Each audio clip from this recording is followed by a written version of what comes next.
ओम नीलांजनं समाभासं रविपुत्रं यमाग्रजं छायामार्तण्ड संभूतं तं नमामि शनिश्चरम्।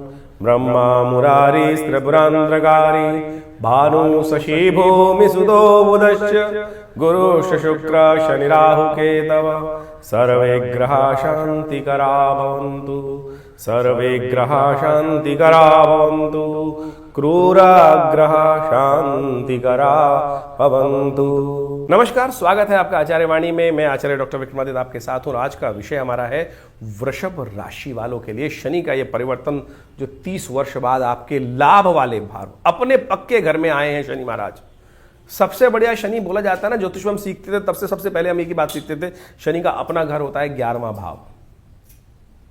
शनि का अपना दशम भाव में भी इतना बढ़िया काम नहीं करते जितने 11वें भाव में आकर कैसी भी स्थिति में बैठे हों।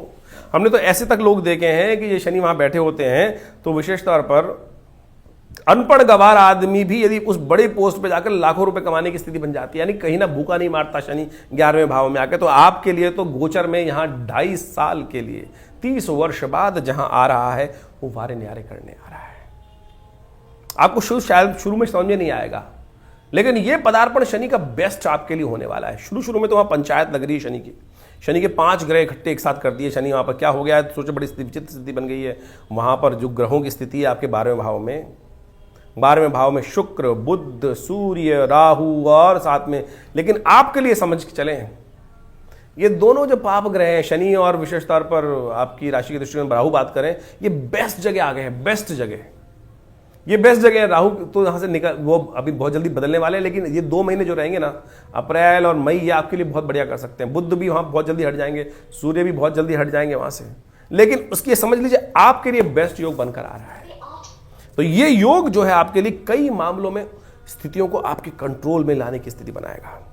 जितना बढ़िया आपके जो काम रुके हुए थे, जो वृषभ राशि वालों के काम रुके हुए थे, अभी शनि के वहां दशम भाव में बैठने के कारण स्लो करते दिखाई दे रहे थे, स्वग्रही होते हुए भी, लेकिन अब वहां पर आकर शनि का ये योग बहुत सुंदर आपके लिए बन सकता है। बस समस्या केवल एक है, देखिए हर एक के साथ किंतु परंतु जुड़े होते हैं।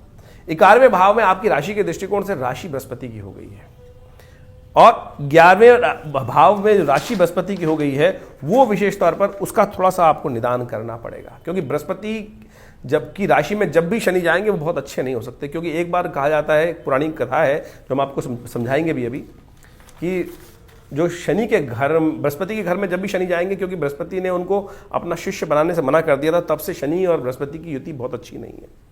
तो ऐसे में विशेष तौर पर आपकी राशि के दृष्टिकोण से योग जो बन रहा है वो साफ साफ दिखा रहा है कि ये समय कहीं ना कहीं जितना बढ़िया उम्मीद दिखा रहा है वो उतना नहीं कर पाएगा। ऐसे में आपको खासतौर पर ध्यान रखना पड़ेगा। ये योग जो है वो विशेष तौर पर आपको समय का सदुपयोग करना पड़ेगा। देखिए ग्रह बिल्कुल ठीक है, नहीं तो क्या हो क्या रहा है कि शनि वहां पर बृहस्पति की राशि में बैठकर जितना लाभ बनना चाहिए वो नहीं दे पाएंगे, क्योंकि आप समय का सदुपयोग नहीं कर पाओगे, जिद्दी हो जाओगे। ये समस्या है। कारण क्या है, जिद्दी। शनि की दृष्टि एक पड़ रही है, शनि एक अड़ियल प्रतीक है। शनि को बृहस्पति ने क्यों निग्लेक्ट किया, क्योंकि बृहस्पति महाराज ने शनि को यह कहा कि भाई शिष्य तब बनाऊंगा जब तू कठोरता छोड़ेगा, जब अपने पिता का सम्मान करेगा। पिता हमेशा कल्याण की बात बोलते हैं, लेकिन हमको समझ में नहीं आता है, क्योंकि हम उस लेवल पर ही नहीं है। हम जनरेशन गैप के नाम पे हम समझ नहीं पाते हैं ना। हम पुत्र पिता को समझ पाता है, और पिता जो हितैषी कैसे भी ये न के न प्रकार है, पिता चाहता है पुत्र आगे बढ़े, लेकिन वो समझ में नहीं आता है। तो ये जिद जो है इसका परित्याग नहीं करोगे तो शनि महाराज आपके लिए लाभदायक नहीं हो सकते। तो सबसे पहला काम आपको जो करना है वो जिद को त्यागने का प्रयास करना है। बृहस्पति का जितना उपाय करोगे, बृहस्पति का जितना उपाय करोगे शनि उतने आपके अनुकूल होंगे। और बृहस्पति का उपाय नहीं करोगे, ब्राह्मणों की, गुरुजन की सेवा करने का आपको प्रयास करना चाहिए। जितना आपकी राशि के दृष्टिकोण से समझना पड़ेगा कि बाकी ग्रहों की स्थिति क्या है, अब बाकी ओवरऑल ग्रह क्या कर रहे हैं आपके जन्मपत्री में, मूल ग्रह, उसके बाद आपको एनालाइज कर सकते हैं। लेकिन बाह्य दृष्टिकोण से जो दिखाई दे रहा है कि शनि का गोचर बहुत अच्छा है, लेकिन इंटरनल दृष्टिकोण से यहां शनि कई मामलों में दुखी कर सकता है, ध्यान रखने की आवश्यकता है। तो शनि महाराज कैसे कैसे करने वाले हैं। शनि की दृष्टि कहां पड़ रही है, शनि की दृष्टि पड़ रही है आपके लग्न पर, शरीर पर, स्वयं पर, और वहां वो जिद का प्रतीक बना देगा, अड़ियल बना देगा, सही दिशा आपको देखने नहीं देगा। बुद्धि को देख रहा है वहां पर सप्तम दृष्टि से। शनि की 3 दृष्टि होती है, 3, 7, 10। सप्तम भाव बुद्धि का भाव है, संतान का भाव है, पुत्र का भाव है, बुद्धि का, और जो यानी वो विद्या का भाव भी है। तो जो लोग पढ़ाई में, उनके लिए कहीं ना कहीं हिंड्रेंस क्रिएट कर सकते हैं शनि महाराज, ध्यान रखने की आवश्यकता है। शनि की दृष्टि पड़ रही है अष्टम भाव पर, बंधन वाले भाव पर, यानी वो सारे बंधनों को त्याग कर सकता है, फ्री कर सकता है, आपको खुली छूट बना सकता है। और आपकी राशि ही वृषभ है। वृषभ तो सांड होता है, सांड खुल जाए तो क्या करेगा, समझो स्थिति क्या है। सांड यदि विशेष तौर पर कंट्रोल में आने वाली चीज है नहीं और वो बंधन मुक्त करने को तैयार बैठा है, तो इसीलिए यदि आप सही दिशा को मैंने आप एक लाइन बोली थी यहां पर अभी आपको कुछ देर पहले, जो हमने स्पेशल लिख के रखी है, समय का सही सदुपयोग कौन सिखाएगा? गुरु सिखाएगा। तो बृहस्पति की राशि में बैठ गए हैं शनि, और यदि आप बृहस्पति का सानिध्य, गुरु का सानिध्य नहीं पकड़ोगे, गुरुदेव कौन है? जय जय जय हनुमान गोसाई कृपा करहु गुरुदेव की नहीं है। इस संसार में हनुमान जी से बड़ा कोई गुरु नहीं है। तो हनुमान जी का सानिध्य, हनुमान चालीसा का पाठ नित्यप्रति करने का प्रयास करें, ये सबसे श्रेष्ठ उपाय है। ये नहीं करोगे ना तो फिर आपके लिए लाभ की स्थिति नहीं बनेगी। गलत रास्ते बिल्कुल मत जाना। शबाब, कबाब, शराब, अय्याशी, इन सब चीज़ों में जितना जाओगे उतना ज़्यादा ये शनि आपके लिए नेगेटिव हो जाएगा। ध्यान रखने की आवश्यकता है, बहुत ज़्यादा सावधानी के साथ बरतने की ज़रूरत है। शनि स्तोत्र का नित्यप्रति पाठ करने की आवश्यकता है। उसके बाद अगर इस सदुपयोग नहीं किया आपने, समझ लीजिए ये 2.5 साल यदि आपने समय का सदुपयोग नहीं किया, फिर आ रही है 7.5, 27 के बाद 7.5 आ रही है, और वो फिर आपके लिए बाजा बजाने के लिए कोई ग्रह छोड़ने वाला है नहीं आपका। तो इस समय को सदुपयोग करते हुए पूरी तरह समझें। उपाय है, शनि स्तोत्र का पाठ अभी हम बताने वाले हैं।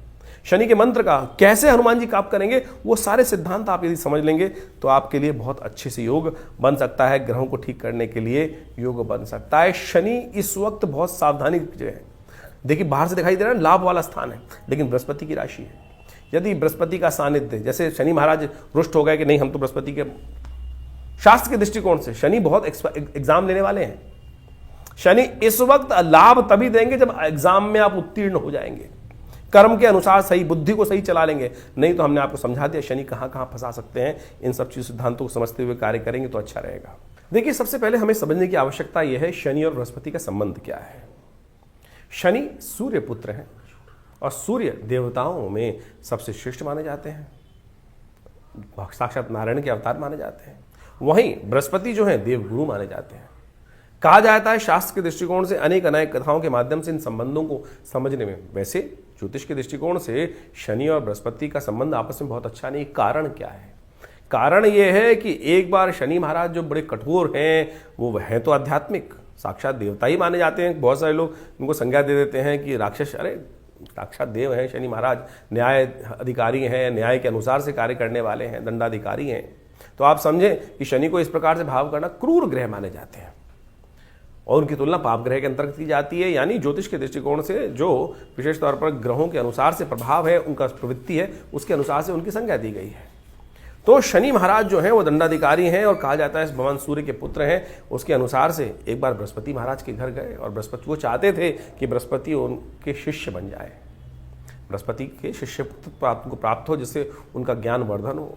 लेकिन क्योंकि शनि महाराज की उनके पिता सूर्य के साथ बहुत अच्छी बनती नहीं है, कहा जाता है कि आपस में जो बहुत संबंध मधुर नहीं है, इसी कारण से बृहस्पति महाराज ने उनकी कठोरता को कम करने की बात कही। और जब तक ये बात ना हो कि आपस में संबंध ठीक ना हो, तब तक शिष्यत्व तो उनका स्वीकार मना कर दिया कि हम आपको शिष्य की दीक्षा नहीं देंगे।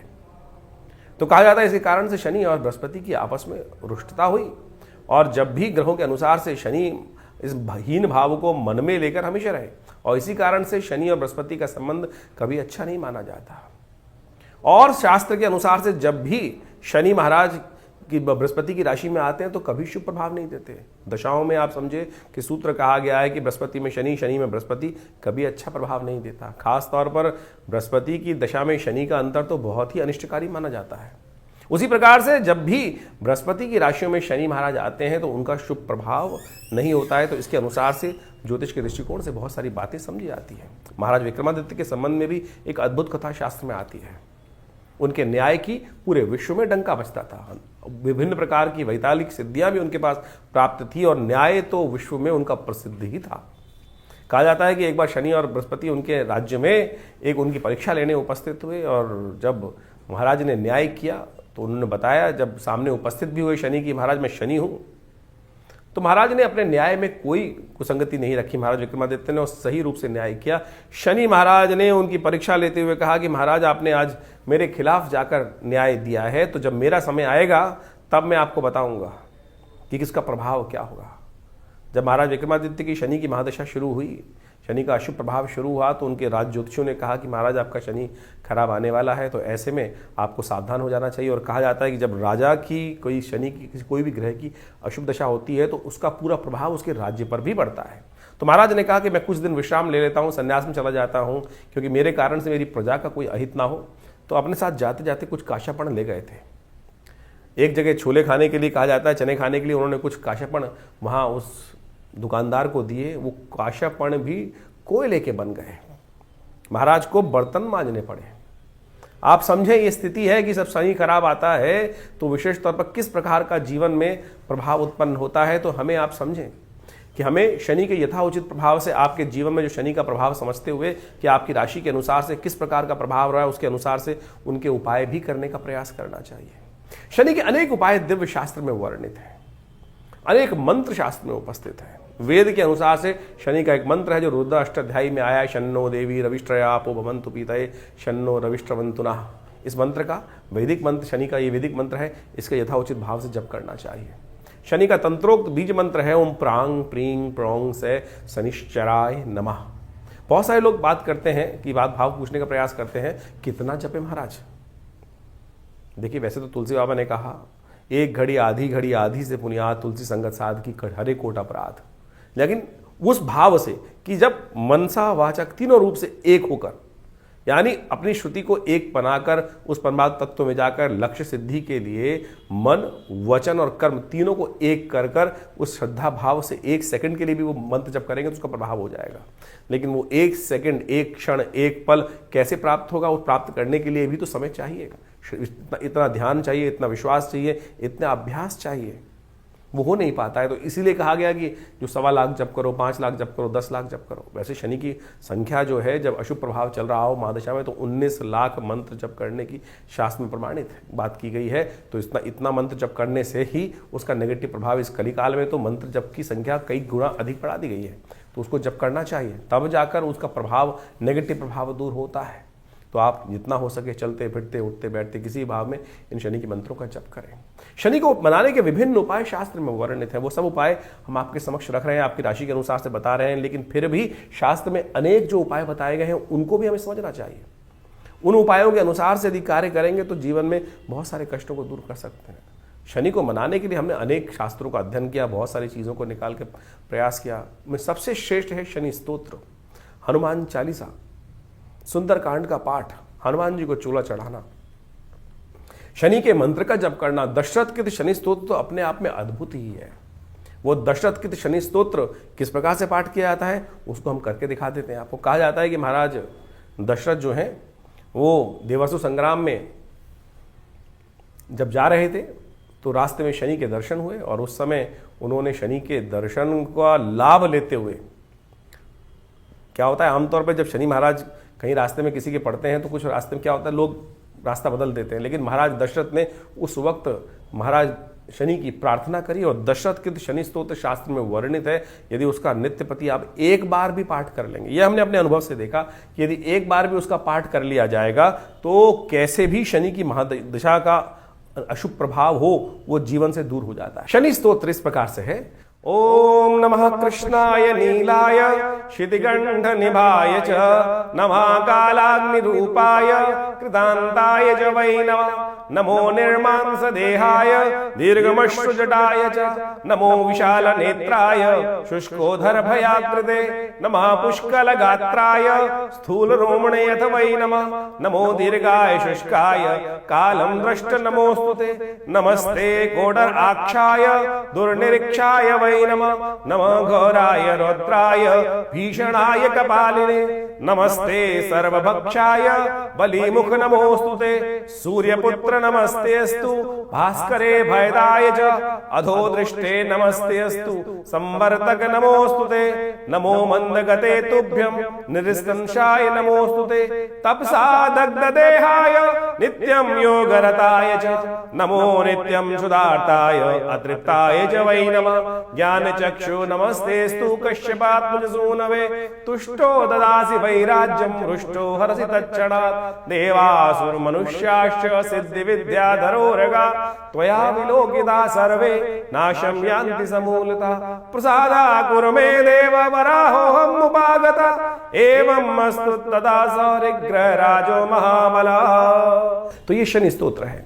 इसका नित्यप्रति यदि एक बार पाठ भी कर लें, श्रवण भी कर लें, तब भी शनि की कब दशा आई खराब, शनि का गोचर खराब हुआ, कब आपके जीवन में कौन सी शनि की महादशा इत्यादि जो भी आ रही गोचर इत्यादि ढैया इत्यादि, उन सब का प्रभाव जो है, वो नेगेटिव प्रभाव जो है वो दूर हो जाता है। ये शनि का आशीर्वाद है स्वयं महाराज दशरथ को। तो आप इसको सुंदर रूप से नित्यप्रति एक बार कम से कम पाठ श्रवण कर लें या नित्यप्रति एक बार पाठ कर लें। हमारा ऐसा अनुभव है कि बिल्कुल इससे बढ़िया कोई और उपाय शास्त्र में नहीं है। सीधा साधा एक उपाय, ज़्यादा से ज़्यादा 2 मिनट 3 मिनट का पाठ है, और एक बार यदि आप पाठ याद भी कर लेंगे तो इसका अद्भुत प्रभाव आपकी शनि की पूरी 7.5 हो, चाहे ढैया हो या शनि का नेगेटिव प्रभाव हो, उसको बिल्कुल रक्षा करने के योग बन जाएंगे। शनि ग्रह को मनाने के लिए शास्त्र में अनेक उपाय बताए गए हैं। जैसा भी आपने आपको अभी शनि स्तोत्र सुनाया, हनुमान जी के बारे में बताया, तो इसी प्रकार से शनि को मनाने के लिए आपकी राशि के अनुसार से जो विभिन्न उपाय हैं वो आपको समय समय पर करते रहना चाहिए। सबसे श्रेष्ठ उपाय आपको मैं एक बताएं कि आप ये काम कर सकते हैं। छोटे छोटे उपाय हैं। जब भी कोई भोजन करने बैठ रहे हैं उसका पहला हिस्सा लेकर कौवे के निमित्त डाल दीजिए बाहर, अपनी खिड़की से बाहर। ओम प्रांग प्रींग प्रोंग से शनिश्चराय नमः कौवे का ध्यान कर कर अपने ग्रास खाने का पहला ग्रास निकालकर कौवे को डाल दीजिए। यह नित्यप्रति अभ्यास करने से कोई नुकसान नहीं होता आपका, और आपके लिए कष्ट निवारण करने का सुंदर रास्ता बन जाएगा।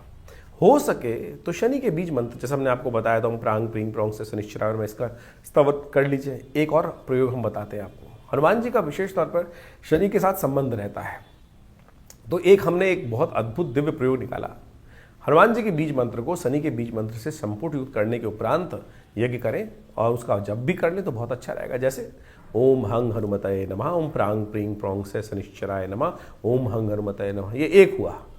तो इसी प्रकार से यानी शनि के बीज मंत्र के आगे हनुमान जी का बीज मंत्र, उसके पीछे हनुमान जी का बीज मंत्र संपुट युक्त करने के उपरांत इसको प्रोसेस करने का प्रयास करें। यदि एक माला इसका कर लें तो हनुमान जी पर विशेष तौर पर शनि की कृपा है कि जब भी, क्योंकि हनुमान जी ने कई बार शनि की रक्षा करी, और रावण वाली कथा तो सबको पता ही है कि किस प्रकार से रावण की लंका दहन करने के बाद शनि जो वहाँ पर विशेष तौर पर रावण की लंका में जो उनको जेल में बंद कर रखा था और उसके बाद वहाँ मुक्त कराया। तो इस प्रकार से तो इसी जब शनि ने हनुमान जी को आशीर्वाद दिया, तो उसके बाद से कहा जाता है कि जब भी हनुमान जी के भक्त पर शनि कभी अपना दुष्प्रभाव नहीं दिखाते। दिल्ली के पास एक कोकिला वन क्षेत्र है, वहाँ पर एक विशेष मंदिर है। कहा जाता है कि विशेष तौर पर भगवान कृष्ण के समय पर शनि बड़े परेशान थे, दुखी थे, और भगवान कृष्ण के समक्ष जाकर उन्होंने अपना दारुण दुख उपस्थित किया कि मुझको कोई स्थान नहीं देता।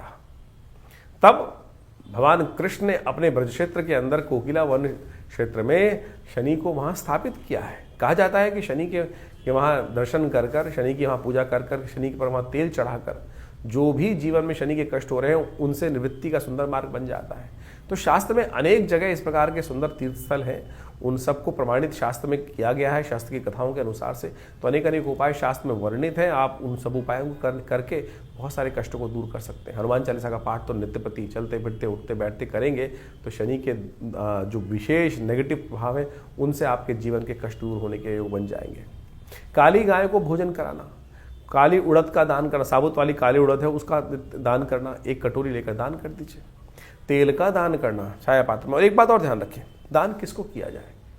बहुत सारे लोग दान करने के लिए विशेष तौर पर कहा जाता है कि एक विशेष वर्ण व्यवस्था के अनुसार से एक जो जाति उनके वही दान लेने के अधिकारी हैं। शनि का दान वैसे आमतौर पर लोग लेते नहीं हैं।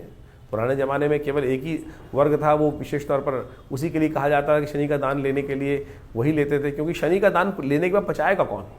लेकिन आमतौर पर आप कोशिश ये करें कि कहीं भी जहाँ भी आपकी श्रद्धा हो, जो श्रद्धा से ले लें।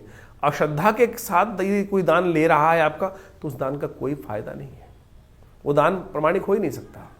तो इसलिए दान के लिए सबसे बड़ी समस्या है कि दान किसको दें। अरे दान का सबसे बढ़िया अधिकारी तो परमात्मा ही है। परमात्मा को ही वो उनका तेरा तुझको अर्पण क्या लागे मेरा। तो यज्ञ आप जो करते हैं ना, यज्ञ में तिल की आहुति यदि शनि के लिए निमित्त दी जाए, ओम प्रांग प्रींग प्रोंग से शनिश्चराय स्वाहा इस मंत्र का उच्चारण करते हुए, तो कहा जाता है कि शनि के तमाम, क्योंकि भगवान को जो आहुति देते हैं वो देवता को ही प्राप्त होती है और अग्नि के माध्यम से वो देवता तक पहुंच जाती है। और सामने वाला व्यक्ति दान दे रहे हैं, अब समस्या क्या होती है, हमने किसी को दान दिया, कुछ पैसे दान दे दिए और उसने उससे कुछ व्यभिचार कर्म कर दिया, गलत व्यभिचार काम कर दिया, कुछ और नशा कर लिया, तो फिर क्या होगा, दान देने वाले का भी लगेगा, कष्ट होगा कि मैंने दान दिया था और इसका गलत का उपयोग किया गया।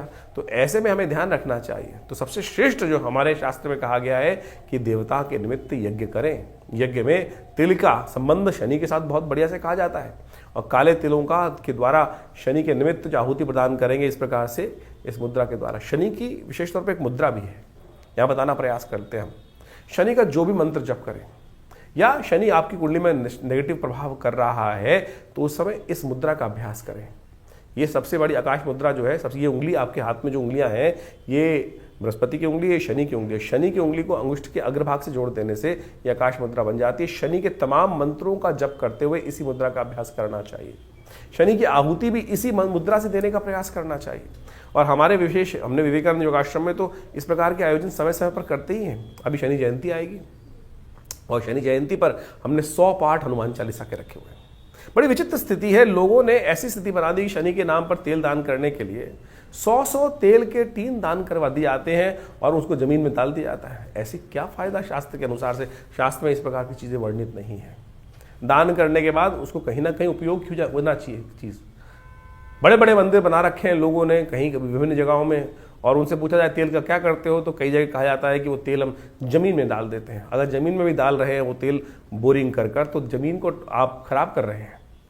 तो शास्त्र में इस प्रकार की कहीं भी कोई स्थिति वर्णित नहीं है जो तथाकथित तौर पर आज लोगों को मूर्ख बनाने के लिए ये व्यवस्थाएं बनाई जा रही हैं। आप दान करते हैं तो उसका कहीं ना कहीं उपयोग होना चाहिए। श्रद्धा के साथ करने का प्रयास कीजिए। तो हमने आपके समक्ष बात रखी।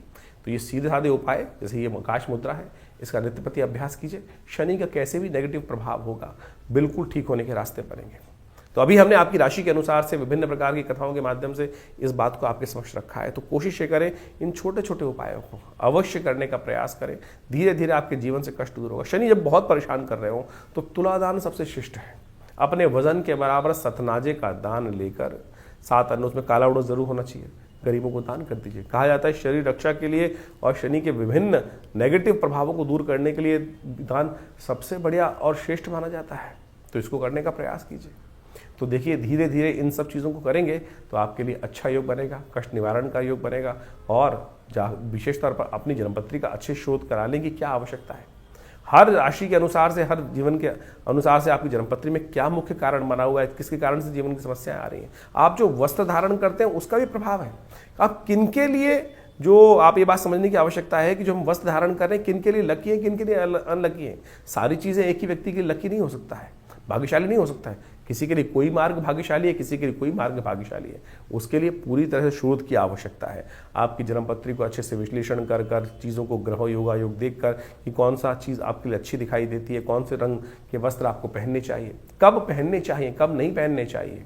तो ये सब शास्त्र में वर्णित है, ये सब चीज़ें। और उसके अनुसार से जो ज्योतिषीगण हैं उन सब का अध्ययन कर आपको हम मार्ग बताने का प्रयास करते हैं। आशा करते हैं इन सब चीज़ों को समझेंगे और ज्योतिष की और बहुत सारी बातें हैं उनको धीरे धीरे अपने जीवन में उतारने का प्रयास करें तो लाभ होगा। तो ये शनि का जो विशेष प्रभाव है आपकी राशि के अनुसार से हमने आपको समझाने का प्रयास किया। देखिए, ग्रहों का प्रभाव वास्तविक तौर पर पूरे विश्व में पड़ता है और ग्रहों के प्रभाव को यदि समझ लिया जाए तो उसके अनुसार से हम अनेक उपाय विधि के अनुसार से, जिसका जैसी श्रद्धा होगी वैसा उपाय वो बताएगा। जैसे किसी को अगर आप समझें, किसी को आयुर्वेद में ज़्यादा महारत हासिल है तो उसको आयुर्वेद के ही उपाय दिखाई देंगे। किसी को वास्तविक तौर पर एलोपैथिक की अच्छी महारत है तो उसको एलोपैथिक के ही सब उपाय समझ में आएंगे। किसी को होम्योपैथिक के उपाय है तो उसको होम्योपैथिक की दवाइयाँ ही समझ में आएंगी और उसने उसका प्रभाव देखा है, उसके अनुसार ही वो लोगों के समक्ष रखेगा और उसका प्रभाव एनालाइज कर लोगों के ऊपर आता भी है। तो इस बात को हमें समझना चाहिए।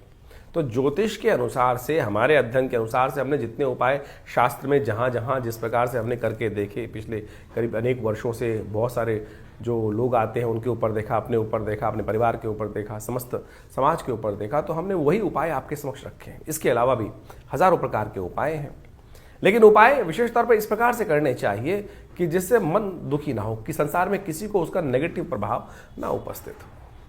ऐसा समझें कि ज्योतिष के दृष्टिकोण से परमात्मा हमारे ऋषि मुनियों ने कोई ऐसा उपाय, लाखों रुपए खर्च करने वाले उपाय तो नहीं बताए। सीधे साधे जो उपाय हैं, भगवान का स्तवन, थोड़ा मोटा दान, जो आपकी सामर्थ्य के अनुसार से यदि आप करेंगे तो सत्य मानिए कि उससे परिवर्तन आने का योग बनेगा। इसको ऐसा कतई ना समझें कि इसको उपाय करने के लिए हमको इतना महंगा खर्चा करने वाला उपाय करना है, मेरे पास पैसे नहीं है, उधार लेकर पैसे लाऊं और उससे उस उपाय को करूं और उसके बाद फिर अपने जीवन को, कष्ट को दूर करने के लिए वो कार्य करूं, तो वो उपाय नहीं हुआ भाई। तो शास्त्र में ऐसे उपायों को स्थान दिया ही नहीं गया है। अपनी सामर्थ्य के अनुसार से, अपने पुरुषार्थ के अनुसार से जो कुछ हम दान, पुण्य इत्यादि, भगवान का स्तवन और पूजन इत्यादि कर कर अपने जीवन के कष्टों को दूर करने का मार्ग बनाते हैं, वही शास्त्र में प्रमाणित किए गए हैं। अनेक अनेक पुराण, अनेक अनेक ग्रंथ, उन सब में अनेक उपाय मंत्र के माध्यम से, दान के माध्यम से, स्नान के माध्यम से शास्त्र में वर्णित हैं और उन सबको हमने आपके समक्ष यथाउचित भाव से रखने का प्रयास किया। शास्त्र में विभिन्न कथाएं भी हैं। बहुत सारे लोग इस बात को बताने का, समझाने का बहुत सारे मैसेज भेजते हैं कि भाई आप कथाएं क्यों सुनाते हैं। अरे भाई, शास्त्र में कथाएं हैं तो उससे विश्वास जागता है। यदि विश्वास ही नहीं होगा तो कैसे कार्य करोगे। और पौराणिक कथाओं को, उसके लिए विशेष तौर पर शास्त्र में जो चीज़ें वर्णित है उससे हमारे मति के भ्रम दूर होते हैं। नहीं तो व्यक्ति को कैसे कह दोगे कि मतलब ऐसे कर लो, ऐसे कर लो, ऐसे कर लो, तो उससे क्या होगा, वो कहेगा कुछ होता ही नहीं है। तो उस पर विश्वास जगाने के लिए, समझ जगाने के लिए इस तमाम कथाओं को यहाँ उपस्थित करना परम आवश्यक है और वही हम करते हैं।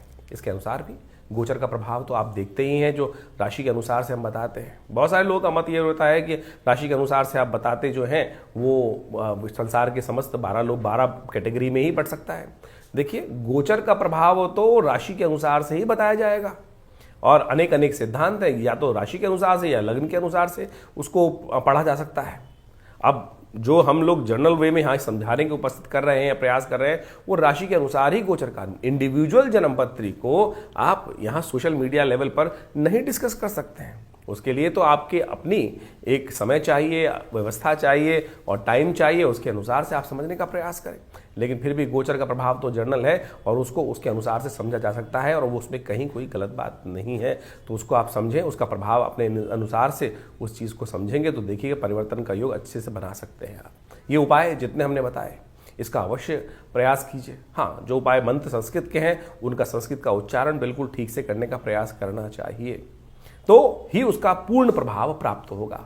केवल हम कहें कि अभी संस्कृत मुश्किल है, संस्कृत तो सबसे आसान भाषा है और उसका शब्द का उच्चारण यदि सही से करोगे तभी वातावरण में उसका प्रभाव उपस्थित होगा। वो वातावरण में जो कंपन होगा उस मंत्र के उच्चारण से, उसके शब्द के उच्चारण से, उसी से उसका प्रभाव वास्तविक तौर पर समझा जा सकता है।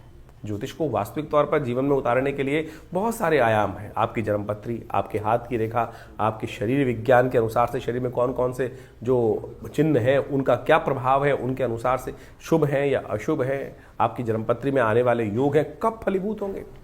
अब हजारों व्यक्तियों कुंडली में विभिन्न विभिन्न प्रकार के राजयोग हैं, उन राजयोगों को कब फलीभूत होने का समय है, वो दरिद्र योग कब परेशान कर सकते हैं, कुंडली में बैठा हुआ योग कब आपके जीवन में फलीभूत होगा, इन सब चीजों को अध्ययन करने की आवश्यकता है। और देश काल परिस्थिति, दशा महादशा, अंतरदशा, प्रत्युत्तर दशा, ग्रहों के इंटरनल कुंडलियां, उन सबको समझकर हम उन सब चीजों को, प्रभाव को सही रूप से समझ सकते हैं और आपके समक्ष उनके ज्योतिष के चमत्कार को आप स्वयं देख सकते हैं। तो आप आइए विवेकानंद योगाश्रम में। ये शोध संस्थान हमारे पिता आचार्य श्री केशव देव जी महाराज के द्वारा आज से करीब करीब 60-70 साल पहले बनाया गया और वहाँ आज भी उसी परंपरा के अनुसार से, वैदिक परंपरा के अनुसार से समस्त कार्य, यज्ञ इत्यादि किए जाते हैं। आश्रम में बहुत बड़ी गौशाला है, साथ में माँ भगवती का बहुत दिव्य मंदिर है, जो मूर्ति 1947 में 1947 में मुल्तान पाकिस्तान से एक व्यक्ति लेकर आया और आज वो दिव्य प्रतिमा माँ भगवती दुर्गा शेरावाली की प्रतिमा आश्रम में प्रतिष्ठित है। चमत्कारिक प्रतिमा है। जो उनके सानिध्य में बैठकर यज्ञ करते हैं, उनकी आराधना करते हैं, नवरात्र में और अष्टमी के दिन, नवमी के दिन, चतुर्दशी के दिन भगवती के समक्ष बैठ कर यज्ञ करते हैं, तो उन सब की मनोकामनाएं सिद्धि होने के अद्भुत योग बनते हैं। ये हमारा अनुभव है। जैसी भी जीवन के कष्टों से दूर होने का रास्ता प्रशस्त हो जाता है। तो आप आइए विवेकानंद योगाश्रम में अपने निजी जो भी विचार विमर्श करने के लिए उस संबंध में भी आश्रम पर आकर आप संबंध स्थापित कर सकते हैं। हमारी वेबसाइट है acharyvikramaditya.com, आचार्यवाणी चैनल है और दिल्ली में एक बहुत बड़ा योग प्राकृतिक चिकित्सा आयुर्वेद का हॉस्पिटल भी है और वहाँ पर पूरा अभी हम बहुत जल्दी ही एलोपैथिक हॉस्पिटल का भी निर्माण करने जा रहे हैं। आप सबके सहयोग से इन समस्त भारतीय पराविद्याओं का शोध कर बहुत सारे संस्थान में बहुत सारी करीब 50 से ऊपर विभिन्न पुस्तकें आश्रम के द्वारा प्रकाशित की गई हैं। मुद्राओं के द्वारा कैसे विभिन्न रोग ठीक कर सकते हैं, हमने इस कार्यक्रम में आपको मुद्रा भी बताई कि शनि की मुद्रा, शनि के नेगेटिव प्रभाव को ठीक करने के लिए कौन सी मुद्रा आपको कर लेनी चाहिए। तो इस प्रकार के तमाम जो भी कार्य है आश्रम के द्वारा किए जा रहे हैं, बहुत सारे संस्थान कार्य किए जा रहे हैं। आप भी हर रविवार को यज्ञ में आ सकते हैं। सुबह 8 बजे से लेकर 10 बजे तक ये यज्ञ का कार्यक्रम होता है, भंडारा होता है। आपने नाम से ही भंडारा कराना चाहते हैं तो उसके लिए भी आश्रम में विभिन्न कार्यों में सहयोग कर सकते हैं। गौ सेवा इत्यादि में अपनी सहयोग देना चाहते हैं तो उसके लिए भी आश्रम के नंबर्स हैं, उनमें भी अपना सहयोग आप देना चाहें तो बिल्कुल बहुत सुंदर तरीके से उसकी व्यवस्था है आश्रम में।